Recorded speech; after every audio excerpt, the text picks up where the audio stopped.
This is Dr. Charles Parker, and you're listening to Core Brain Journal. It's the place where I connect both fresh discoveries and interesting different perspectives from advanced mind science with the realities of real people and everyday life down on Main Street. Well, welcome aboard, folks. Dr. Charles Parker here at Core Brain Journal one more time. And we have a very, very interesting guest that we've invited on before, Dr. Michael D. Lewis, who was with us before in 171. Mike, thanks so much for coming back. Really appreciate it. Oh, my pleasure, Chuck. Great to be with you again.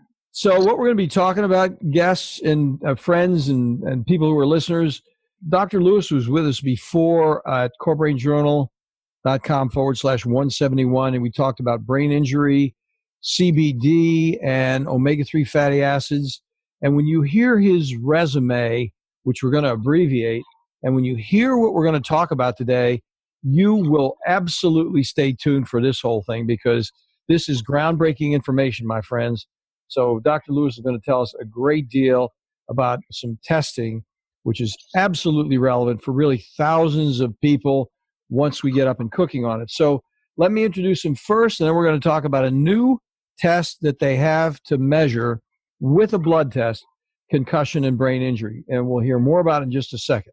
So Dr. Michael D. Lewis is an expert on nutritional and holistic interventions for brain health, particularly the use of omega-3 fatty acids for the prevention, management, and rehabilitation of concussions and traumatic brain injury. That's what you want to listen to on 171. He founded the Brain Health Education and Research Institute, and that was in late 2011 upon retiring as a colonel after a distinguished 31-year career in the U.S. Army. His pioneering work in the military and since has helped thousands of people around the world and is regularly featured in the media, including CNN's Sanjay Gupta on that show and numerous radio shows and podcasts. He's a graduate of the U.S. Military Academy at West Point and Tulane University School of Medicine and is board certified and a fellow of the American College of Preventive Medicine and Nutrition. He completed a postgraduate training at Walter Reed Medical Center at Johns Hopkins University and Walter Reed Army Institute of Research. He is currently in private practice in Potomac, Maryland at the Brain Care Center, www.braincare.com, braincare.center, I guess.com. We'll talk about that. He's a consultant in the U.S. Army and Navy, as well as several organizations, institutes, and nutritional companies around the world, and is a founding member, this is really cool, of the Pop Warner Youth Football Medical Advisory Board. Yes. So, Mike, this is so interesting. Let me get that site.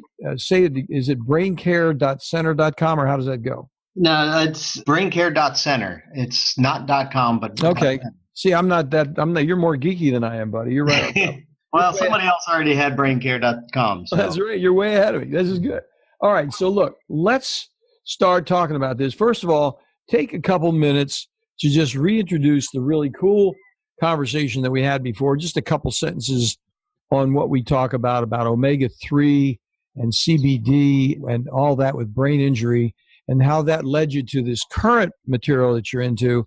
And then we'll talk more about that in the second item in just a moment. Well, yeah, the real short of the story, I guess, if we can make it that, is when I was on active duty at Walter Reed and Bethesda, you're around wounded warriors, and some of them have visible injuries, and many of them don't. Many of them have invisible injuries, brain injuries. And so you start to think, what can I do to help with this situation? And I put two and two together, came up with an odd number, and went and asked, is anybody looking at omega-3s to help with the recovery from traumatic brain injury? The answer was, no, why don't you? And that was a career change for me, basically, because I started to look at nutritional ways to help people optimize the foundation to allow the brain to heal if it's going to heal. Sometimes the injury is too much or other circumstances, but you need that nutritional foundation to be in place. The brain's made of omega-3 fats, and I just had the idea, why don't we saturate the brain with what it took to make a brain in the first place? And it has the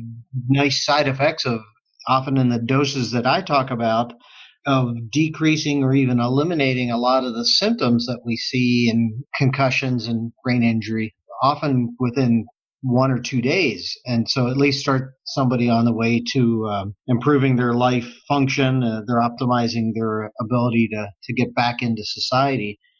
And then I hit upon CBD about 2 years ago, as it turns out that CBD there's a Nobel laureate who authored a patent while he was at the NIH looking at cannabinoids as antioxidants and neuroprotectants. And so what I found over the last 2 years or so dealing with head injury patients is the combination of those two has just been, as many patients say, fish oil is really great, but CBD oil has been life-changing. So the combination of those two has been really fantastic as a clinician to be able to have those tools in the toolkit, and certainly for patients that have experienced that kind of relief from the symptoms following a head injury.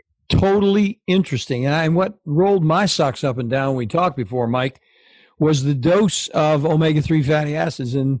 And as I recall, you were talking about 9 grams a day. You were doing 3 grams 3 times a day, if I recall correctly.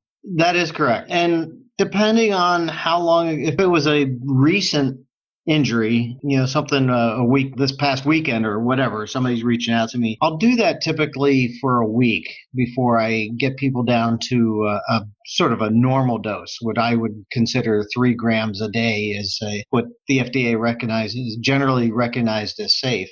Somebody that's been struggling for months or even years or even decades with the problems of a head injury, I'll have them on that higher dose for usually about a month, because I really want to make sure that the brain is saturated before I get down to sort of the maintenance dose, which the maintenance dose also is great before an injury, with the concept that it would help the brain be more resilient to withstand injury in the first place. So that's fantastic. That is great information. So thanks for summarizing that. Folks, go back to 171. We talk about it in great detail. Mike, let's get into this really interesting next set of information regarding chronic traumatic encephalopathy, the injuries that people don't see, and what's really the innovative, interesting thing. And Dr. Lewis has a lot of peer-reviewed references on this, and they're going to be in the show notes. So it sounds so edgy. It's almost like you can't believe it. So they now have, tell us about this, a blood test for brain injury. Tell us about that. I'm not involved in that research, but I've been aware of it. It's been at least 10, probably closer to at least 15 years that Banyan Biomarkers in Florida has been working on this blood test with a lot of funding from the Department of Defense. And they have continued to refine and refine and refine the tests over the years, as any company would. So they've just recently gotten FDA approval for this test in the very short acute phase of a head injury. Like, I think the requirements are within 24 hours. I might be a little longer than that, but I think it's, I don't have the material up in front of me right now. So it's really designed to be done in the emergency room type of setting where there's a question, did this person suffer a head injury or did they not? And having a blood test that can help us distinguish that has a number of different implications. One is, yes, somebody's had a head injury or not, but another thing is that maybe less appreciated is pretty much most physicians, most emergency rooms, when they're concerned about a head injury, they often send a patient off for a CAT scan and to look to see if there's a bleed inside the head, which may require operative measures to relieve that pressure. And the dose of radiation that you get from a CAT scan is something like 100 times greater than what you get from a chest x-ray. So especially in kids, we want to decrease and as much as possible any exposure to such radiation. And so this blood test has tremendous value in decreasing the need for these CAT scans when it's used properly. Very interesting. So the quick thing, which you alluded to as you were introducing it, is that whole time from injury, and that's going to be interesting. But then you have an idea, at least an idea of, is there brain injury, and you can begin to do something more aggressively about it. with just a blood. And I would imagine the cost is pretty good. So let's talk a little bit about, compared to this, and it's safer compared to the actual scan. So the question in my mind is, what are they measuring? I'm sure a lot of people are wondering about that. What could they possibly measure in blood that would be referential to brain injury? Well, what they're measuring are certain proteins in the blood that, for the most part, either aren't usually circulating in the blood or circulating at very small amounts with just sort of normal turnover. And so what they're looking for is a significant amount. I'm sure what they've done is they've gone through and they've determined sort of thresholds when looking at thousands of patients and comparing the head injury patients to people who have not had a head injury. And there are certain proteins that are found in the blood after a head injury that aren't normally found, at least not in the levels if somebody has not had a head injury. And so that gives us a very binary result of yes, it's there, and no, it's not. And so it makes for a nice way to tell. But when you have a head injury, certain events occur in the biochemical cascades that occur after a head injury and with a head injury. And so the lifespan of some of these proteins is relatively short. And that's one of the main reasons why this test is really only valid in a very short period of time after a head injury, not days or weeks or months or years later. Well, that's very interesting now, because I was looking in the literature, real privilege of interviewing some great guys, and men and women, on this program. And one of the individuals was a guy, Dr. Andy Farah, who wrote a book on Hemingway's brain. I don't know if you're familiar with that book, but he talks about CTE. Go ahead. You were going to say something? No, go ahead. You would love it. I'm telling you, you would absolutely love it, because he's done a whole study of CTE, Hemingway, all the injuries he's had. He's got them all broken down. And he's also got the reason out of it. It's not an absolute reason, but it's pretty darn close, of why Hemingway killed himself back in Idaho, is because he had more than 20 electroshocks at Mayo Clinic for his depression, on top of having not identified CTE, and his brain went right out the window. I've seen books on other important figures in history, such as Henry VIII, who is known to have suffered some pretty significant head injuries from jousting. And what I've read is that his entire well-being just dramatically changed after one particular incident, where he went from being this slim, fit, charismatic character after the injury became the obese, lethargic, somewhat crazy character that we basically have come to know as Henry VIII, with all the wives and those situations. Mary Todd Lincoln, President Lincoln's wife, suffered a pretty significant head injury on a carriage ride back from the Lincoln Cottage in northern part of Washington, D.C., back to the White House, and fell out of the carriage and hit her head. And they say that completely changed her personality as well. So there's lots of interesting characters in history, such as Hemingway. Yeah, you love listening to the interview. I can't remember what his number was, but it's Farah, F-A-R-A-H. If you go up, put him on the search engine over on Core Brain Journal. So the question then comes up is this whole chronic versus acute situation, because some of the material you have there is looking at CTE, and CTE, of course, would be chronic. And so the issue then is there some persuasive evidence that even chronic traumatic encephalopathy could be measured with this blood test, or what's your thought about that? What's your preliminary on it? No, not at all. Now, one of the things interesting is their Banyan biomarkers looks like they're teaming up with, if I say this correctly, Quanterix. I think they're out of Cambridge, Massachusetts. And Quanterix has some interesting technology looking at different biomarkers that probably have a little bit more utility in the longer term for things like CTE. There's other tests out there. All of these are, except for the new Banyan one that's been FDA approved, all these are experimental. So in CTE, we see elevated deposition of amyloid beta and tau proteins in the brain. And so much like you'd see in Alzheimer's, except typically in different locations of the brain. And the Quanterix technology, as I understand it, can measure really minute levels of these proteins that circulate in the blood. And so there may be some utility in that.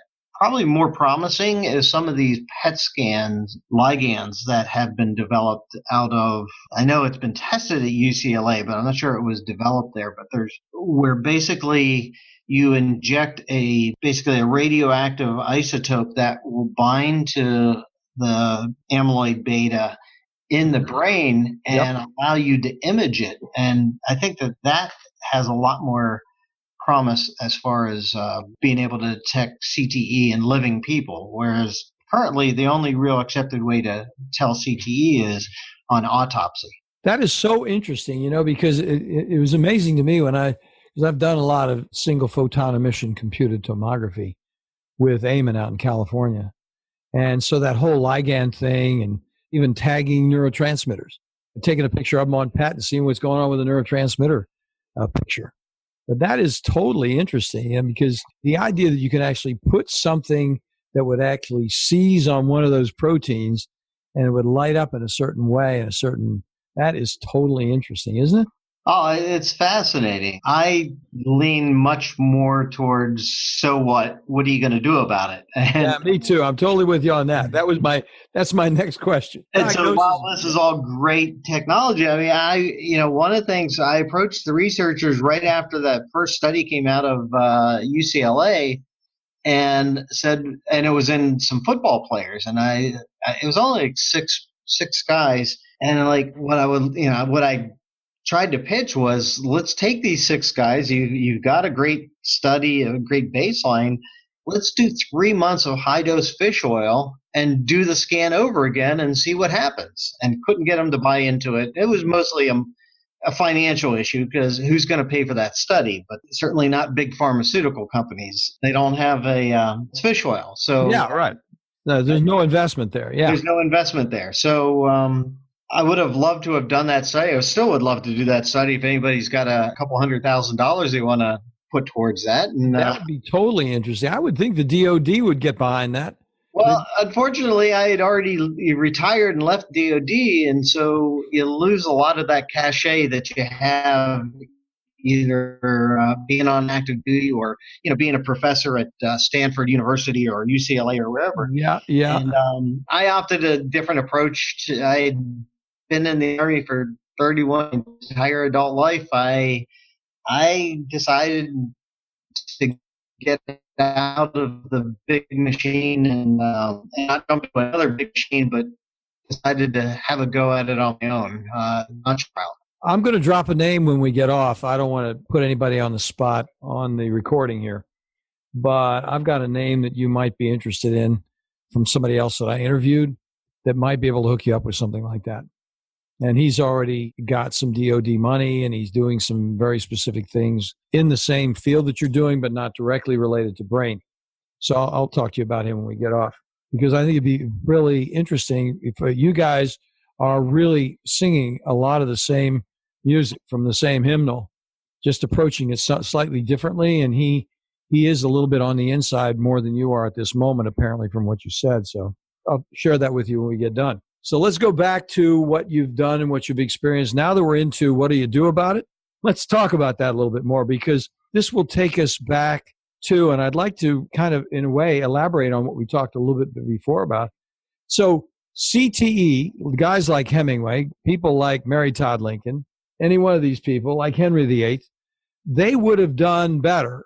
Now, of course, this is speculation. I know you're not affirming that it's absolutely true, but they would have very likely done better with some omega-3 fatty acids and a heavy dosing to actually turn them back around whenever it happened, a long time ago. Or even now. I mean, certainly you're not having a shortage of CTE issues in today's society. In fact, you could argue that those historic examples were the exception. Unfortunately, that's becoming more and more the norm these days with the levels of Alzheimer's and Parkinson's and CTE certainly on the rise. And of course, CTE is just now recently being recognized. Everybody wants to point at the NFL, but it's not just the NFL, obviously. So it's probably much more widespread.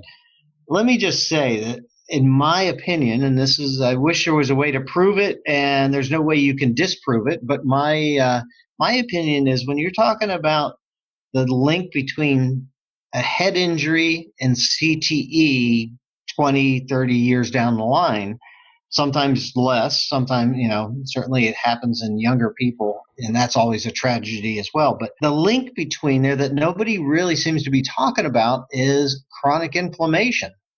And chronic inflammation is, in my opinion, driven by nutritional status down to the biochemical levels. And I would add in actually hormone status as well. So my opinion, you can't disprove it, because it's just way too difficult to do that, is that if you don't shut off the chronic inflammation that starts with a head injury, that's where you're going to lead to. You're going to lead to these chronic neurodegenerative diseases. And it's an inflammation problem. And that's what needs to be addressed.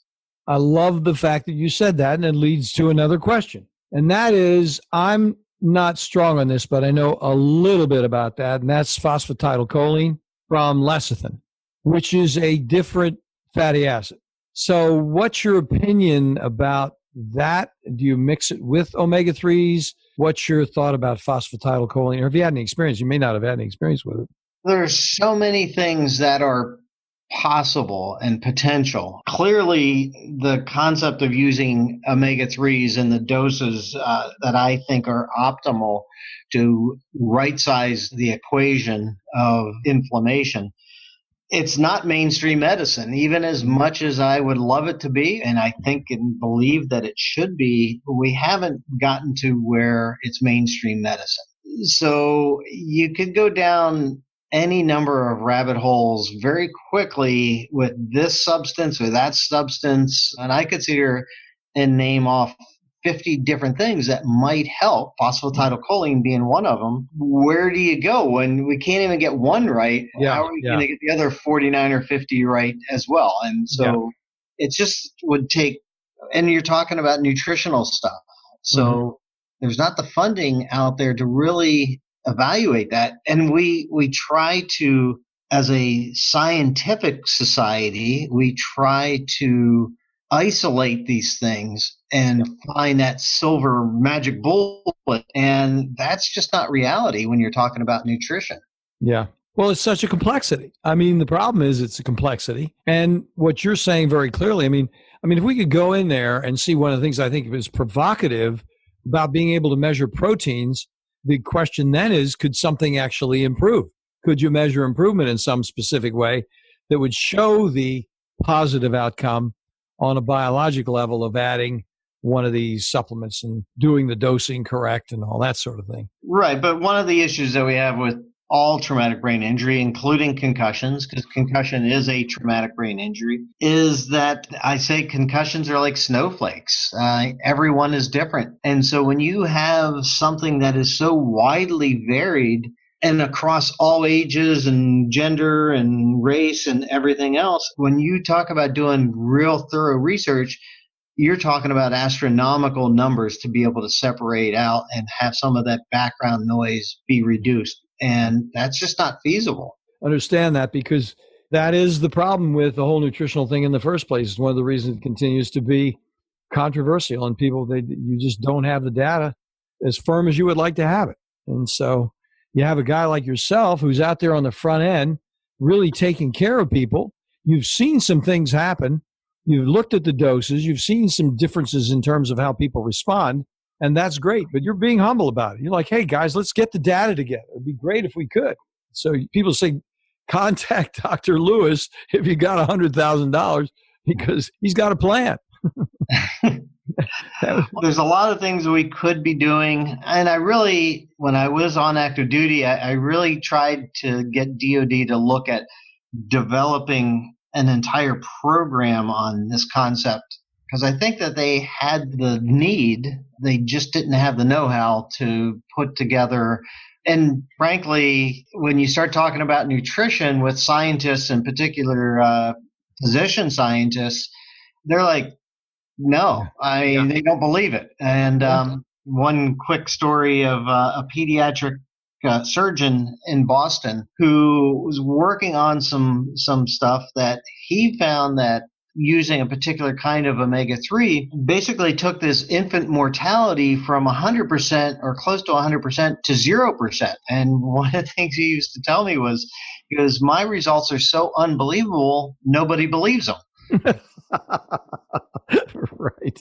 What was the application there? If you don't mind sharing it, what was he doing? Well, in premature infants, sometimes when they're born too early, their gut hasn't matured enough to be able to absorb nutrients with feeding. And so you have to give them IV nutrition until their gut matures. But unfortunately, IV nutrition is basically based on soybean oil, very heavy in omega-6s, and it destroys the liver. So it becomes a race, which is going to kill the kid first, the nutrition intervention or the lack of ability to absorb nutrients through the gut. Well, and apropos of that, 6 is inflammatory anyway. So, and you know that. Right. And it inflames the liver, and that's why basically these kids, if they die of liver failure. So how does he get omega-3 in him? You can't inject that. What does he do? Well, he actually does inject it with an investigational new drug that he essentially borrows from Europe. Oh, okay. Interesting. Yeah, that's very, very interesting.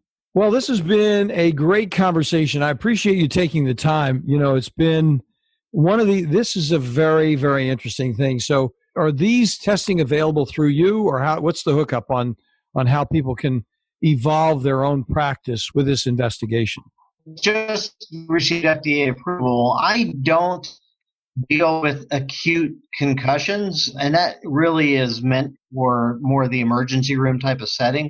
Yeah. The patients that find me that have been suffering usually for months or years after a concussion, they've been used and abused by our medical system and still are not finding the answers that they want. And those are the people that eventually find me, because I take a very functional medicine or holistic approach to the concept. And I really focus on the nutritional foundation and both how you eat, but also how do we supplement very targeted nutritional therapies. And also I think it's really important to look at the hormonal situation, because the pituitary gland gets compromised with head injury very commonly. And the downstream effect of that are your hormones, everything from your testosterone and growth hormone, which are most commonly affected in both males and females, to potentially your thyroid gland. And if it's bad enough, even your production of insulin from your pancreas can be affected. See, that's very interesting, because I'm really glad that you bring the pituitary. This is a little bit of a side conversation, but I think it's absolutely relevant, because one of the things I see with chronic inflammatory conditions is, of course, the immune system dysregulation. And so I'm really big on measuring IgG, immunoglobulin G, which is considered to be not de rigueur. I've had people in this town think of me as being very odd. But I'm hanging with the chairman of the Department of Pediatric Gastroenterology at Harvard on IgG as it relates to brain function. And IgG affects testosterone, growth hormone, all of these, insulin, that winds up being immune system dysregulation. Have you been doing IgG with the work that you're doing as well? I have not, but you bring up the immune system. Well, I actually bring up a couple of great points. One is the gut-brain connection, and there's great research recently that comes out that shows that basically brain injury affects gut function and gut injury affects brain function. So that's a whole nother subject for discussion. And I just had a second one that I was so the other one about the immune system, the more and more we look into it, and research is just starting to sort of pick up on this, is how much the cannabinoid, our endogenous cannabinoid system, controls or influences our immune system. And nature gives us this great way to interact with that endocannabinoid system through the cannabis plant. very particularly CBD or cannabidiol, not THC. We're not talking about getting high. We're talking about the medicinal part of the cannabis plant. And when it's derived from hemp, it's over the counter. It's a nutritional supplement. And so hemp derived CBD has been, a big plus, not just for brain injury, but I'm also finding it, and others are finding that the athletic performance and muscle recovery, immune system can really be balanced and affected in a very beneficial way when you talk about using CBD from hemp. Well, that is terribly interesting. So now I got two questions for you because we're going down another path. Number one is, how do you actually do that when you're doing, and I don't know if you have a book or a paper or whatever, because I don't want to put you on the spot with all this stuff, but if you're doing the omega-3 fatty acids and let's say you're doing 9 grams initially, when do you introduce CBD, number one? Then what are the doses that you use? And how do you actually procure it? You have to write a prescription for it. I mean, I'm not using CBD in my practice, but I'd have a lot of individuals that have brain problems with immune system dysregulation. And you're telling me this, I'm learning from you, and I appreciate it because it's making me think about other applications as well. That's why I'm asking you to start over there with the CTE and how you do that and how that might transfer over to immune system dysregulation. Well, again, when you have a brain injury, it's affecting the gut. And so the population of the gut, as far as your biome, your gut biome, is be dramatically affected by brain injury and vice versa. You eat like crap, you're going to change your gut biome in not a good way, and that's going to affect your brain function. So it's vitally important for somebody with a head injury to clean up their diet and decrease, get rid of the simple sugars and just eat a Mediterranean type of diet, if you will, but certainly a much cleaner diet. And that's sometimes we want to implement, whether it's hyperbaric oxygen or neurofeedback or near-infrared light therapy. All these things can work, neurostimulation and neurofeedback. All these things can work and work really well, but you're swimming a little upstream if you're not getting that nutritional foundation in place first. And so you got to take care of the gut first, but not so much first, but you got to take care of the gut at the same time that you're addressing things. Right. So omega-3s, one of the ways they act on our bodies actually through the cannabinoid system, as we're finding out. Is that right? So there's a variety of different ways that it does interact with our body, but one of them is with the cannabinoid system.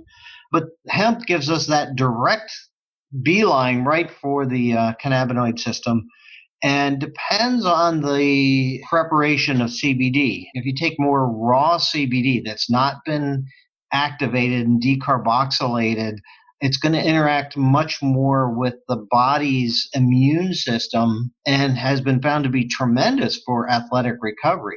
Whereas you take a decarboxylated, processed CBD product, and the more processed it is, the more it's going to cross the blood-brain barrier and works great for anxiety. So I'm actually finding, I used to use just the process, but I'm finding that I'm actually starting to use both at the same time. And instead of waiting a month to get it started to see how the fish oil is doing, I've actually just found that why wait?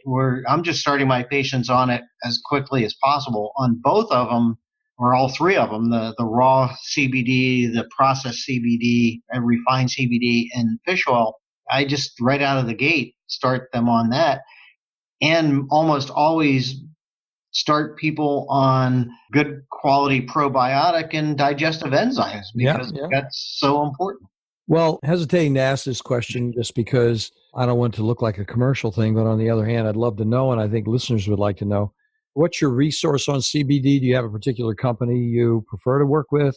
Because there are people who are like, hey, can I get into this? Is there a way I could move forward with this plan? Well, absolutely. And you mentioned about writing a prescription. So when I'm talking about hemp-derived CBD, I'm talking about a nutritional supplement that you walk into your local organic market and buy off the shelf, not with a prescription, not with a recommendation, not at a Now, you certainly, you can go into a dispensary in a state that has medical marijuana or even recreational marijuana and get CBD dominant type of products and stuff like that. I'm not talking about dispensaries. I'm talking about your holistic or organic food store that carries these products. I got you. And that's the way they're differentiated, decarboxylated and carboxylated. Right, or CBDA, CBD cannabidiol acid, basically is the raw form. And when it's heated, part of that heating cleaves off the carboxyl end of the CBDA and makes it active CBD. And that's what crosses the blood-brain barrier. So I'm finding more and more that both are important to hit the body and the brain at the same time. And the body, most of our immune system goes right back to gut health. That's where the biggest part of our immune system is really in the gut. Absolutely. So if you can improve that endocannabinoid tone of the gut, you're going to improve somebody's life. And so you asked what company. There's so many companies out there and there's so many products. And basically there's hundreds and hundreds of these brand new companies out there. And then there's two that have been around for quite a while, relatively speaking, and the industry leaders, and there's just two of them. And then their number three is like way down. I don't even know what number three is, but of those two, I've aligned myself with one. It's called CB Sciences and their Plus CBD oil line of products. And one of the things I like about the Plus CBD oil products is they've taken the raw form and the most processed refined form, and they put it into a soft gel about the size of a vitamin D capsule. And so that makes dosing really easy, really convenient. You're not messing with oils and sprays and under your tongue for how long and then swallow, or all these different ways of dealing with it. It's a simple little gel cap and makes dosing really much easier. That is totally interesting. That's great. While you're saying this, you don't know this about me because we don't know each other that well, but you're not interviewing me, I'm interviewing you, but this, everything you're saying is stuff that I'm saying on the side. The whole gut immune system dysregulation. My favorite question is, how many times a day do you go number two? I mean, as a psychiatrist, I'm interested in that. And I ask every single person in the initial interview that question. And then I have a whole Mayo Clinic approved download that I give that you can measure a transit time from the mouth to the south with a very sophisticated corn test. And I've got it all written out, and it's peer-reviewed evidence from the Mayo Clinic, and it's in PubMed. Only I use corn, they use some other sophisticated product. I'm like, why not do it for 69 cents if you can do it for 69 cents? You eat the corn, you look at your watch and see how long it takes to pass. Yeah. The Mayo Clinic says it should be 12 to 24 hours. A lot of these people with brain injury have a complete messed up situation where it can pass like in 6 hours, or I had a guy, it passed in 10 days. He had a bowel movement every day, but the corn took 10 days to pass through. That's how bad his whole situation with his gut and his liver was. And that's an easy one to do. And it's kind of fun. I thought you'd get a kick out of it. we get a lot of laughs out of it, but we get a lot of mileage out of it too. Oh, I'm sure. But, sometimes the simple things are really powerful. And I once had a leading neurologist tell me in the Army that I was never going to get support for the work that I was doing because I had a 5-cent solution, and the Army was still spending tens or hundreds of millions of dollars trying to figure out what the problem was. Yeah, right. Yeah.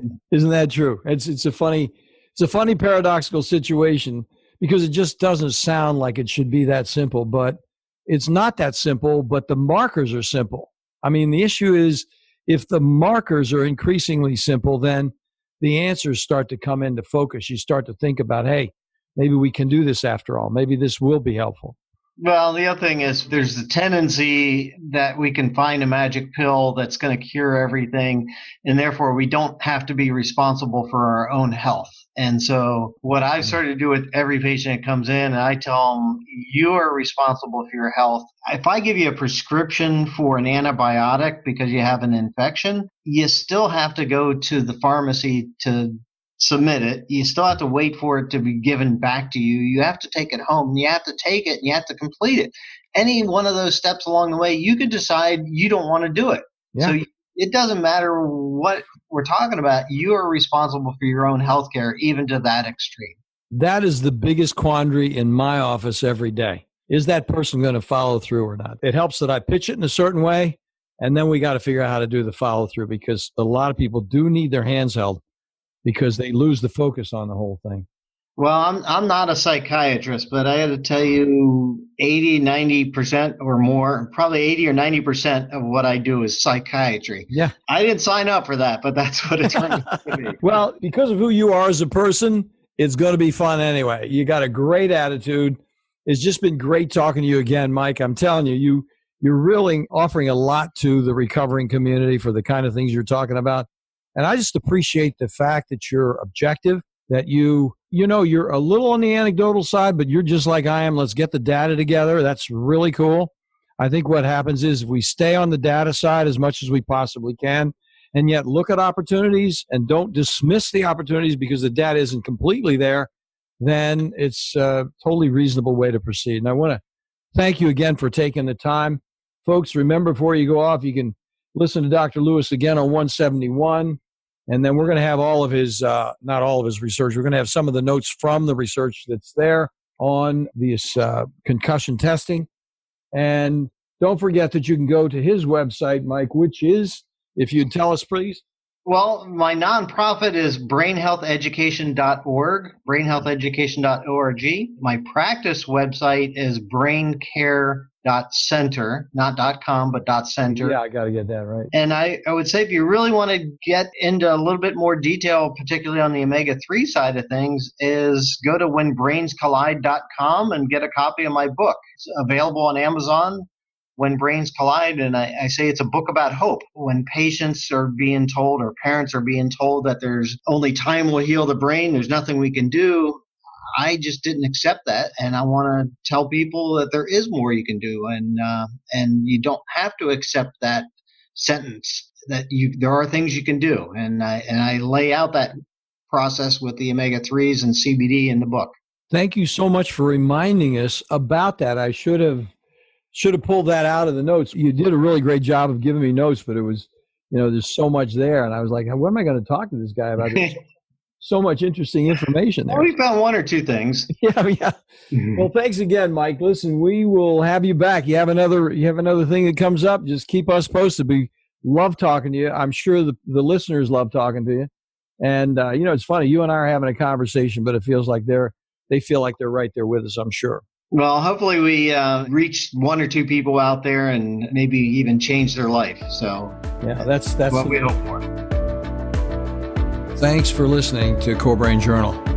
We're working every day behind the scenes to bring you reports that connect research benches with those street trenches. Here we share the complexity of mind science because, as you know, details really do matter. One of the most pervasive misunderstood challenges is how commonplace medications, like those written for ADHD, are used so regularly without clear guidelines.